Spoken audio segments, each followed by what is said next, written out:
जमल्या हो आया वाया. आता तुम्ही म्हणाल का पोटाला आता काम खाऊन राहिला त्यानं आपल्या मामाच्या पुरच्या नंबर मागला होता म्हणून त्याचा मामा देऊन राहिला त्याच्यावर. पढ़ाई लिखाई में ध्यान लगाओ, IAS बनो और देश को संभालो. मुझे क्यों तोड़ा?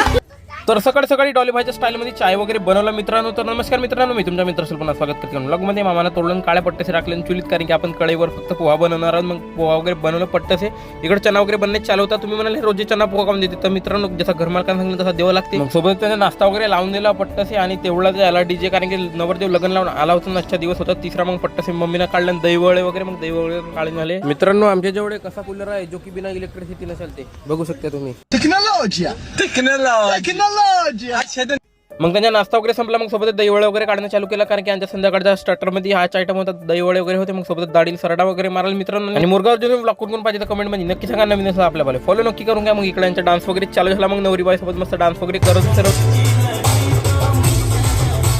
मग त्याच मिरच्या माल बिलकुल कडकवाला तडका दाढीला. चोर बहन का. मग माझा मामा करत होता थोडीशी चोरगिरी. आणि यायच्या डीजीच्या माहित नाही का झालं, तर गिअरबॉक्स खराब झाला वाटते. प्रॉब्लम क्या है? इसका पूरा गियरबॉक्स बाहर निकालना पड़ेगा. मग मजा मस्ती करू साईडला. मग पट्टासे गोबी वगैरे काटलं, कारण की संध्याकाळी करून नूडल्स. आणि मग इकडे हॉलमध्ये आलं सोबतच, कारण की पप्पाजी वगैरे आले. मग इकडे मयूरभाऊ वगैरे पण आणतात, तो फेकत होता काळ्या.